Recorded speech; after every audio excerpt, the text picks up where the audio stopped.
الحمد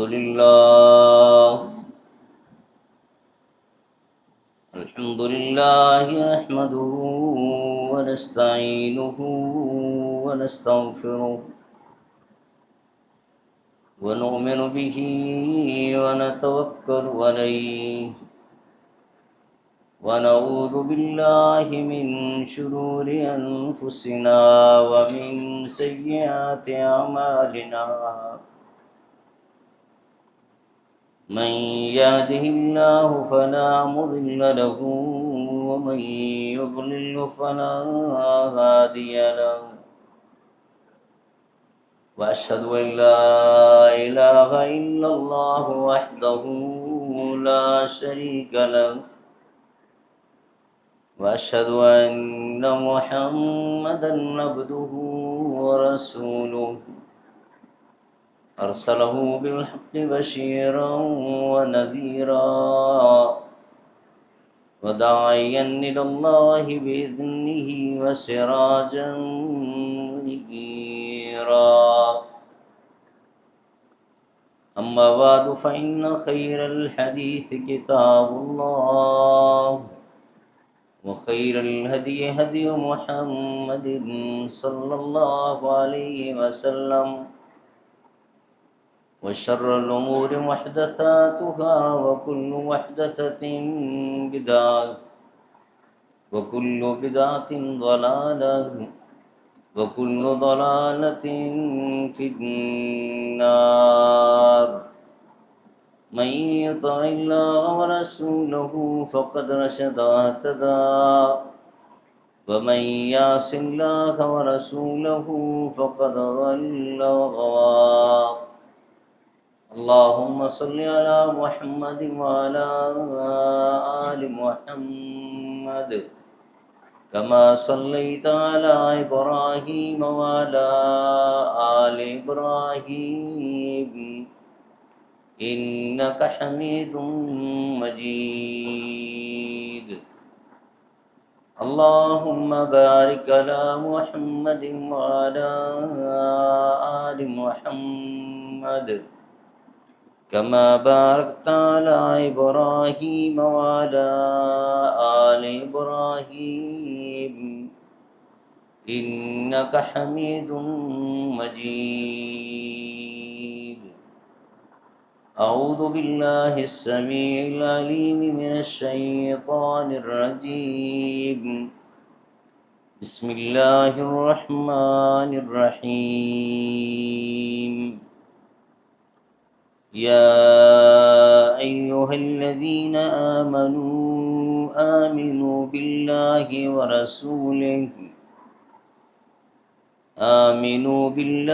ورسوله والكتاب الذي نزل على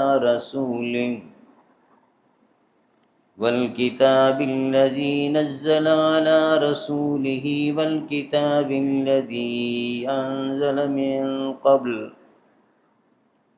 ومن يكفر بالله وملائكته وكتبه ورسله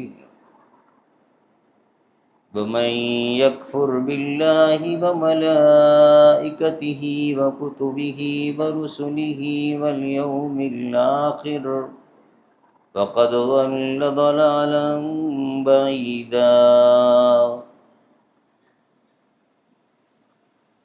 اللہ مالک الملک حمد و ثنا، اسی کے لیے تعریفات، تسبیحات، کبریائی اور بزرگی، جو اپنی ذات اور اپنی ایک ایک صفت میں بالکل اکیلا، منفرد، بے مثل اور بے مثال ہے۔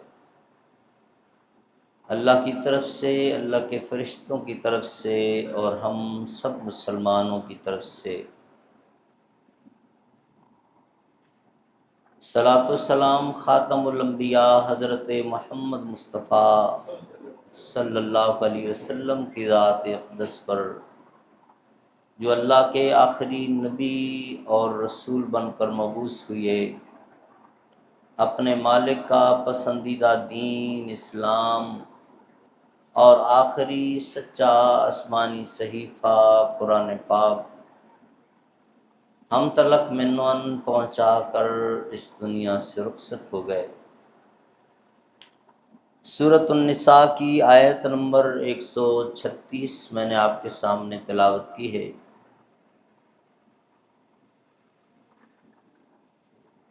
اس آیت میں بہت سارے مضامین بیان ہوئے ہیں، لیکن ہم چند ایک نکات پر اکتفا کریں گے۔ ہم نے ایک سلسلہ شروع کیا تھا، وہ مسائل، وہ معاملات جن کو لوگوں نے غلط انٹرپریٹ کیا، غلط معنی لیا، اور منبر و محراب سے بھی ان پر اس طرح سے گفتگو عموماً نہیں ہوتی جتنی ضرورت۔ تو ہم نے اس حوالے سے 6 مختلف مضامین بیان کیے تھے۔ انشاءاللہ اسی سلسلے کو جاری رکھتے ہوئے اگلے مہینے کا جو 5واں جمعہ آئے گا اس میں بھی ہم اسی طرح کا ایک موضوع لے کر اس پر بات کریں گے۔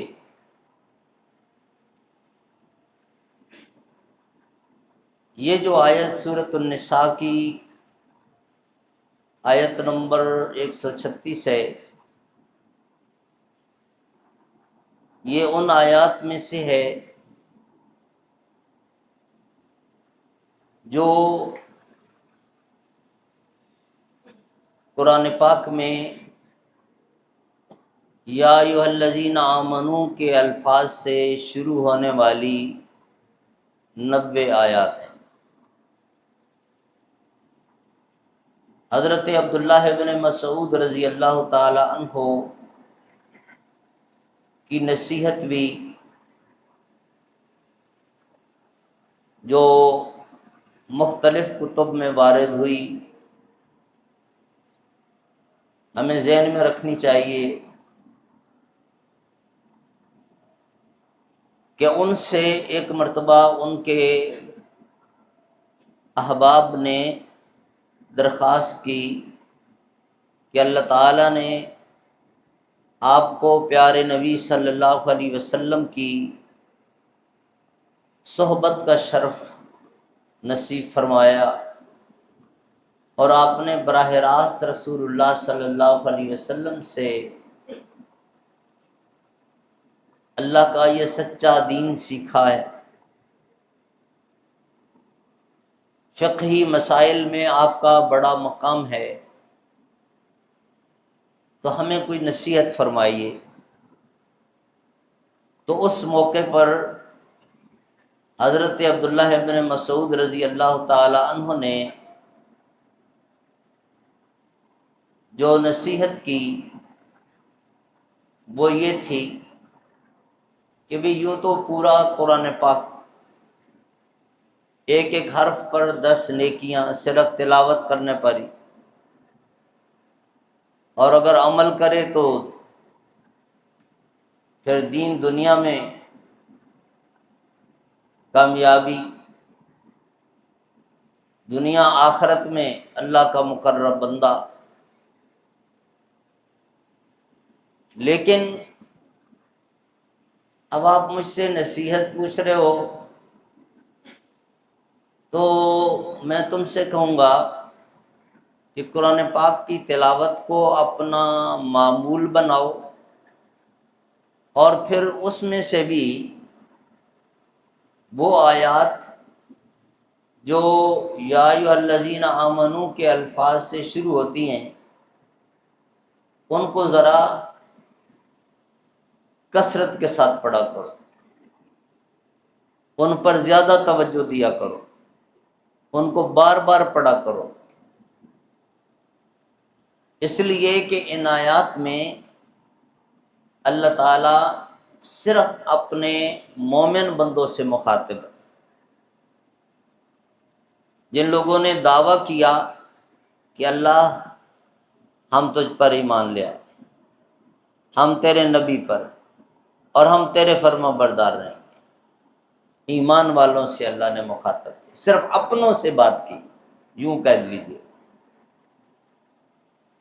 تو بہرحال اب اس پر اپنے اپنے طور پہ کوئی جو بھی بات کرے کر سکتا ہے، لیکن حضرت عبداللہ بن مسعود رضی اللہ تعالی عنہ نے اس موقع پر یہ نصیحت فرمائی۔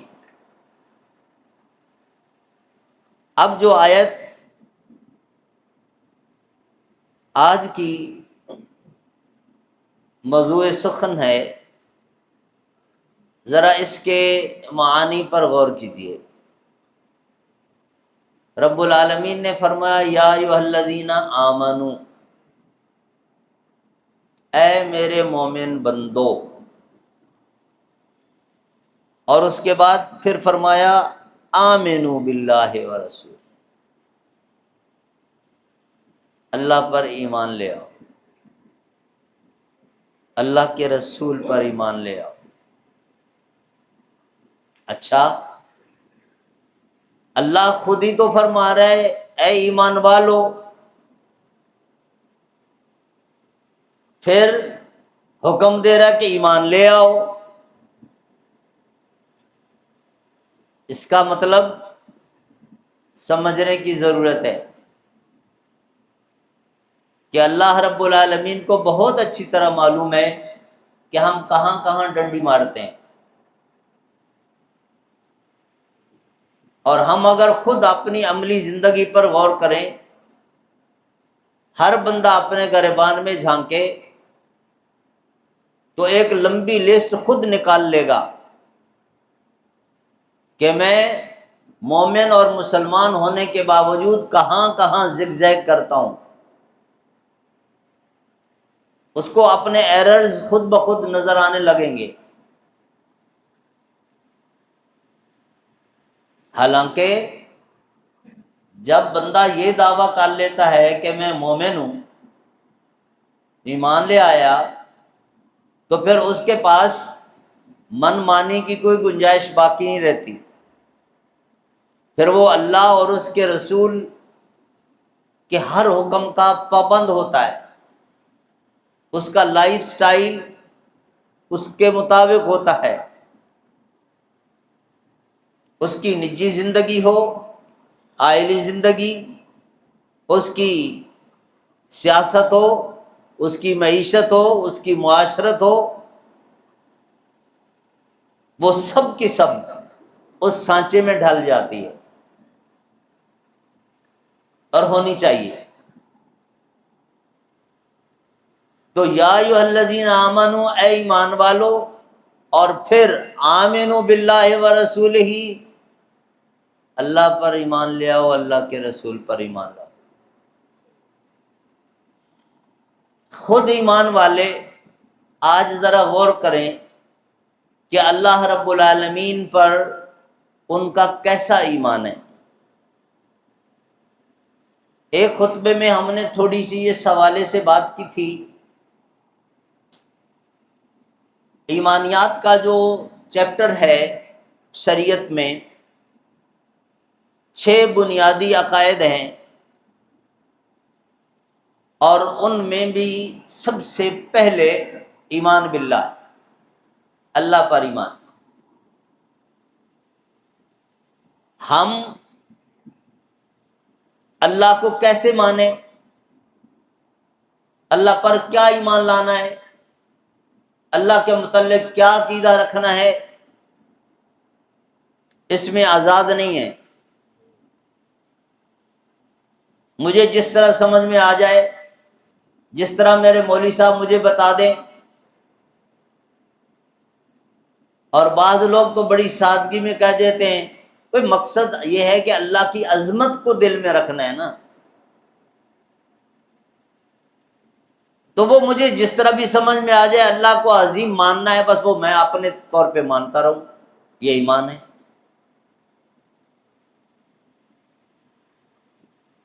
یہ شیطان کے مختلف بہکاوے ہیں۔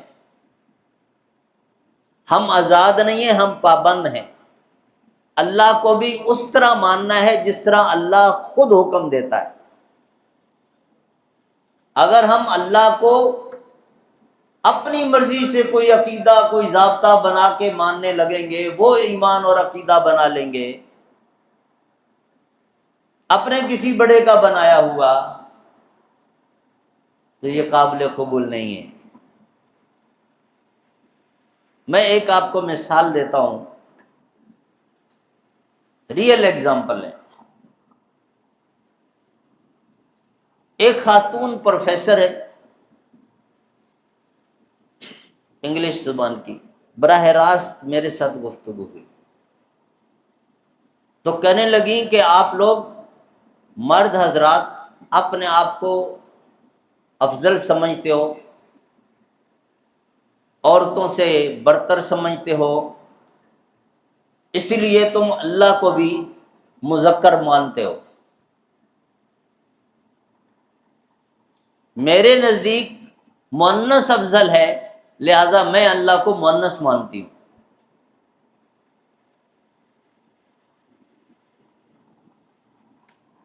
یہ بات کہہ دی۔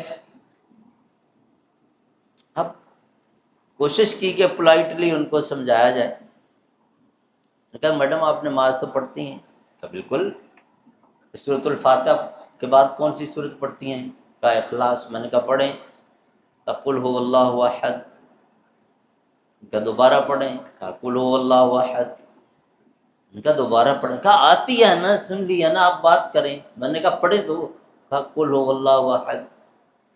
تو کاپی سامنے رکھی تھی ایک پیج پر، میں نے قل هو اللہ احد لکھا اور ہوا کو سرکل کر دیا، جہاں بہت سارے طلبہ بیٹھے ہیں۔ تو میں نے ان سے کہا کہ جیسے ہمارے ہاں اردو انگلش میں مذکر مؤنث کے صیغے الگ الگ ہیں، اسی طرح عربی میں بھی مذکر اور مؤنث کے صیغے الگ الگ ہیں۔ ہوا مذکر کے لیے ہوتا ہے، ہی مؤنث کے لیے ہوتا ہے۔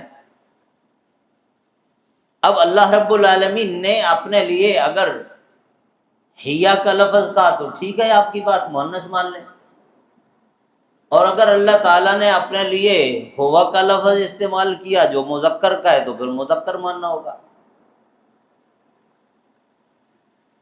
اب اللہ نے اپنے لیے مذکر کا صیغہ استعمال کیا۔ ہاں یہ بات ضرور ہے، عقیدے میں ایک بات یہ بھی شامل ہے، اللہ رب العالمین لیس کمثلہ شیء، ہر اپنی صفت میں سب سے منفرد، یکتا اور یگانہ ہے۔ اللہ ایسا مذکر جس کی مؤنث نہیں ہے، اللہ کا مذکر ہونا ہمارے جیسا نہیں ہے، یہ بات بھی ساتھ ماننی ہے۔ وہاں تذکیر و تانیث اس طرح سے نہیں ہے جس طرح سے ہمارے ہاں ہے یا مخلوق میں ہے، لیکن بہرحال ان کو اس وقت جواب دینا تھا تو ہوا کا سہارا لے کر میں نے ان کو یہ بات بتائی۔ پوائنٹ کی بات صرف یہ ہے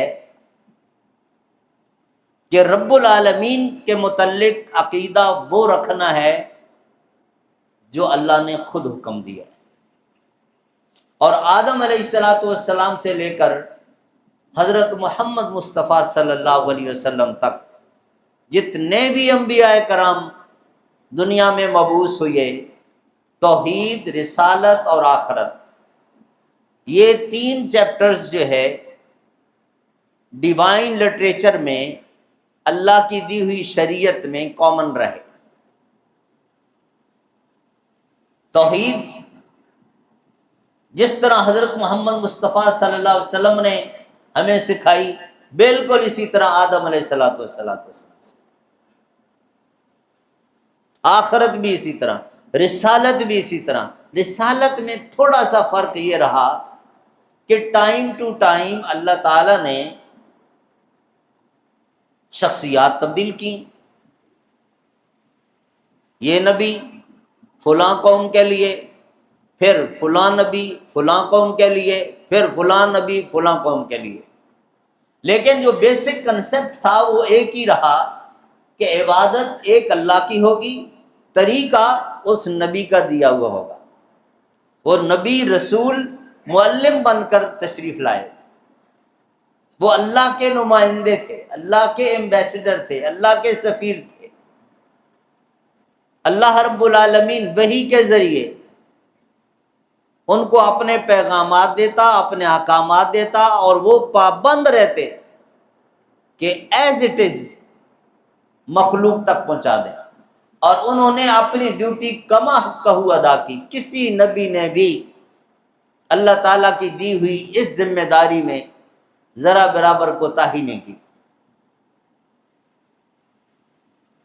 تو میرے بھائیوں، عرض کرنے کا مقصد یہ ہے کہ ایمان باللہ ایمانیات کے چیپٹر میں سب سے پہلا آئٹم ہے اللہ کے متعلق کون سا عقیدہ، کیا ماننا، کیسے ماننا۔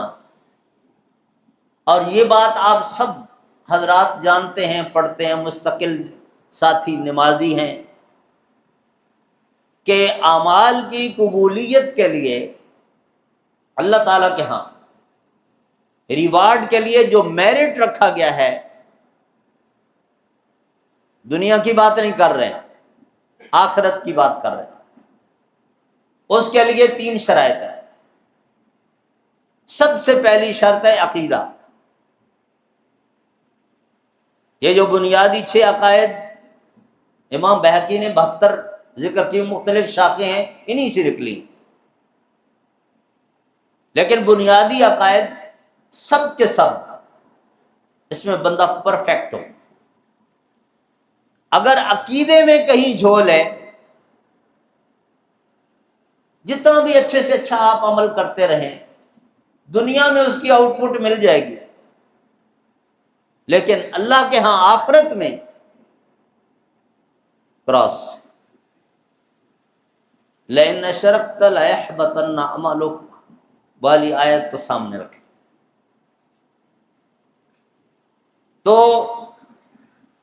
پہلی شرط یہ ہے کہ عقیدہ درست ہو، اور سارے کام چھوڑنے پڑیں چھوڑ دیں، اپنا ایک ایک نیک عمل ریوارڈیبل بنانے کے لیے، ویلیویبل بنانے کے لیے، ایکسیپٹیبل بنانے کے لیے کسی راسخ العلم اسکالر کے پاس بیٹھ کر عقیدہ سیکھ۔ دوسری شرط اخلاص ہے، سنسیئرٹی ہے، فیتھفلنس ہے، اور بڑی سمپل سی بات ہے۔ آپ ریوارڈ اللہ سے چاہتے ہیں، بدلہ اللہ سے لینا چاہتے ہیں، صلہ ثواب اجر اللہ سے لینا چاہتے ہیں، تو اللہ کے لیے ہونا چاہیے۔ بالکل ایسے ہی ہے کہ ایک بندہ صوبہ سندھ کے کسی محکمے میں جا کر کلیم کر دے کہ جناب مہینہ ختم ہو رہا ہے اور آج پہلی ہوگی، میری سیلری مجھے دے دیں۔ وہ کہیں جی پے رول پر تو آپ کا نام نہیں ہے، آپ تو کپی کے ہیں، آپ اپنے صوبے میں جائیں، آپ کو وہاں سے وہ جی میں بھی پاکستان کا شہری ہوں، میرے پاس یہ دیکھیں شناختی کارڈ ہے اور میں نے پوری ڈیوٹی کی ہے، اب میں یہاں کراچی آیا ہوں تو آپ مجھے، وہ کہیں گے جناب ضرور، لیکن آپ کی تنخواہ وہاں ہے، جہاں آپ نے کام کیا تنخواہ وہاں سے ملے گی۔ بالکل سیدھی سی بات ہے، اور اس پر بے شمار واقعات اور احادیث آپ علماء کرام سے سنتے رہتے ہیں۔ اور تیسری شرط کہ وہ عمل وہ پیارے نبی صلی اللہ علیہ وسلم کی عین سنت کے مطابق، اپنی مرضی کا گھڑا ہوا طریقہ نہ ہو۔ ابھی جو میں نے بات کی کہ عبادت اللہ کی ہوگی، لیکن طریقہ رسول اللہ کا دیا ہوگا، اور رسول اللہ نے بھی اپنی طرف سے نہیں دیا، اللہ ہی سے دیا۔ جو ان کو ملا وہ انہوں نے آگے ٹرانسفر کیا۔ ابھی ہم 2 رکعتیں پڑھیں گے جمعے کی نماز کی۔ اگر ہم یہ کہیں کہ جناب چھٹی ہے، اللہ نے صحت بھی دی ہے، فرصت ہے، 2 رکعتیں کیوں؟ چلیں آج 4 پڑھتے ہیں، 2 قیام زیادہ ہو جائیں گے، 2 رکوع زیادہ ہو جائیں گے، اور 4 سجدے زیادہ ہو جائیں گے۔ لاجک کہتی ہے جتنا گڑ ڈالو گے اتنا میٹھا ہوتا ہے۔ اب قیام کے عبادت ہونے میں بھی کوئی شک نہیں ہے، رکوع کے عبادت ہونے میں بھی کوئی شک نہیں ہے، سجدے کی عبادت ہونے میں بھی کوئی شک نہیں ہے۔ لیکن کیا یہ 2 قیام، 2 رکوع اور 4 سجدے قابل قبول ہیں؟ تمام سکولز آف تھاٹ کا متفقہ فیصلہ ہے کہ بائی مسٹیک بھی اگر کمی بیشی ہو جائے تو سجدہ سہو کرنا پڑتا ہے، اور اگر جان بوجھ کر بندہ ایڈیشن کرتا ہے تو وہ تو بہت بڑا مجرم ہے۔ لو تقبل علینا بعض الاقاویل لاخذنا منه بالیمین ثم لقطعنا منه الوتین وما منکم من احد عنہ حاجزین۔ کتنے سخت الفاظ ہیں، اور اللہ نے اپنے نبی کے لیے، اور نبی بھی خاتم الانبیاء، ان کے لیے، معاذ اللہ، اللہ کے کسی نبی نے کبھی ایسا کیا نہیں کہ اللہ کے حکم کے اگینسٹ اپنی کوئی بات نہیں۔ یہ بات ہمیں سمجھانے کے لیے کی ہے کہ اگر میں اپنے نبی کو بھی یہ اختیار نہیں دیتا ہوں کہ میرے قانون میں کہیں امینڈمنٹ کرے تو تم کس بات کی مولی ہو؟ 2 رکعتیں دی ہیں، 2 ہی پڑھیں گے، 3 نہیں پڑھ سکتے، 4 نہیں پڑھ سکتے، کوئی کمی بیشی نہیں کر سکتے، ادھر سے پرمیشن چاہیے۔ یہ 3 شرائط، یہ میرٹ ہے نیک عمل کی قبولیت کے لیے۔ اور اس میں جو میں بات کر رہا تھا کہ سب سے پہلی شرط ہی عقیدہ ہے۔ اب اللہ کے متعلق عقیدہ پھر عقائد میں سب سے پہلا آئٹم ہے، اور اللہ کے متعلق جو عقائد ہیں، اللہ کے متعلق کیا عقیدہ ہونا چاہیے، وہیں پر بہت سارے کنفیوژن ہمارے مسلمانوں میں پائے جاتے ہیں۔ ایک بڑا جملہ آپ عام طور پہ سنتے ہوں گے، اللہ ہر جگہ موجود ہے، اللہ حاضر ناظر، سنتے ہیں؟ اللہ عرش پر ہے، الرحمن علی العرش استوى۔ اللہ کا علم، اللہ کی قدرت، اللہ کی طاقت، اللہ کا اختیار وہ ذرے ذرے میں ہے، سمندروں کی تہ میں بھی ہے، لیکن خود جب اس نے اپنے متعلق فرما دیا کہ عرش پر، تو وہ عرش پر۔ بہرحال یہ باتیں اپنی جگہ پر، لیکن اس کے ساتھ ساتھ کچھ پریکٹیکل باتیں، آخر میں ٹائم ختم ہو گیا ہے۔ اللہ کے متعلق عقیدہ رکھتے وقت اس چیز کا خیال رکھنا چاہیے کہ جو اللہ کے حقوق ہیں وہ صرف اللہ کو دیے جائیں۔ اب جو اللہ کے حقوق ہیں ان میں اللہ کا ایک حق یہ ہے کہ اللہ کے ساتھ محبت کی جائے۔ اب ہم ذرا اپنے گریبان میں جھانکیں، ہم اللہ تعالیٰ کے ساتھ کتنی محبت کرتے ہیں، جو اس کا بنیادی حق ہے ہم پر، اور ایسا حق ہے کہ سب سے زیادہ اس کے ساتھ محبت ہونی چاہیے۔ دوسرا حق کہ اللہ کا خوف اور ڈر ہو، وہ کتنا ہمارے دل میں ہے؟ چلیں یہ تو کسی حد تک کچھ لوگوں کے دل میں، اگرچہ بعض اوقات تو ہم جب دیکھتے ہیں تو اس کے پیچھے بھی ہمارے اپنے ذاتی مفادات ہوتے ہیں۔ اچھا جی، اگر یہ جرم کیا تو یہ بیماری لگ جائے گی، یہ جرم کیا تو پولیس پکڑ لے گی، یہ کیا تو یہ ہو جائے گا، یہ کیا تو یہ ہو جائے گا، تو اس وقت ہم بڑے صوفی صاحب، حاجی صاحب، نمازی بڑے بنے ہوئے ہوتے ہیں۔ لیکن چلو کسی نہ کسی طرح ڈر، محبت کے معاملے میں ہم فیل ہیں۔ اللہ کے ساتھ کتنی محبت ہے، جبکہ یہ اس کا حق ہے ہم پر۔ جس طرح ہم اپنی والدہ کے ساتھ محبت کرتے ہیں نا، اور باقی رشتہ داروں کے ساتھ محبت کرتے ہیں، ان کی محبت نیچے ہے، پہلے اللہ کی محبت، یہ رشتے سارے اللہ نے دیے، تو اس کے ساتھ محبت سب سے زیادہ ہونی چاہیے۔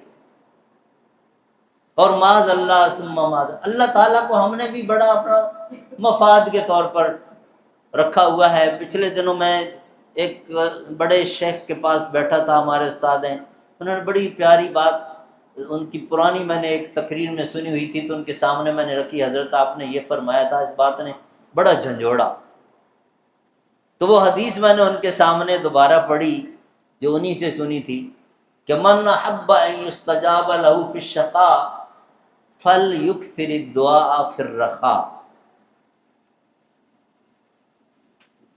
ہم جب سر پہ ڈنڈا پڑتا ہے بڑا اللہ یاد آتا ہے، اس وقت لوگوں کو بھی بتاتے ہیں کہ میں 5 نہیں، میں تو 7 نمازیں پڑھتا ہوں، اشراق بھی پڑھتا ہوں، تہجد بھی پڑھتا ہوں۔ اور جب مصیبت ٹل جائے، حالات نارمل ہوں، تو پھر شتر بے مہار۔ تو حدیث کا معنی مفہوم بس اختصار کے ساتھ بیان کر کے ختم کرتے ہیں کہ چاہتے ہو نا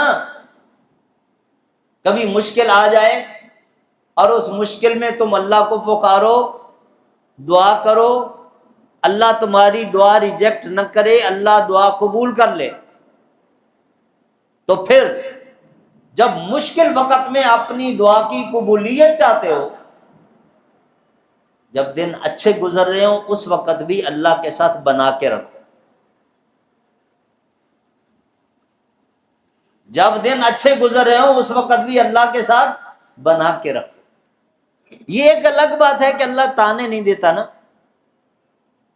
جیسے ہم ایک دوسرے کو دیتے ہیں، اچھا آج ہمارا فون نمبر مل گیا، آج ہمارے گھر کا ایڈریس آپ کو پتہ چل گیا، پہلے تو آپ نے اپنی آنکھیں یہاں کر لی تھی، آج ہماری ضرورت پڑی تو۔ اللہ ہمارے ساتھ اتنی شفقت کرتا ہے، اتنی محبت کرتا ہے، ہماری ماں بھی وہ محبت اور شفقت تصور نہیں کر سکتی جو اللہ ہمارے ساتھ کرتا ہے، تو ہم اس کو مس یوز کرتے ہیں۔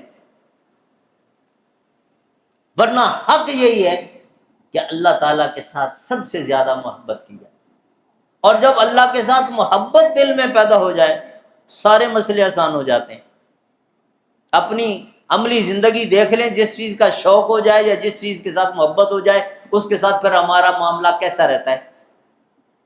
یہی معاملہ پھر ہمارا اللہ کے ساتھ ہو جائے گا، اور انشاءاللہ یہ کامیابی کا راستہ ہے۔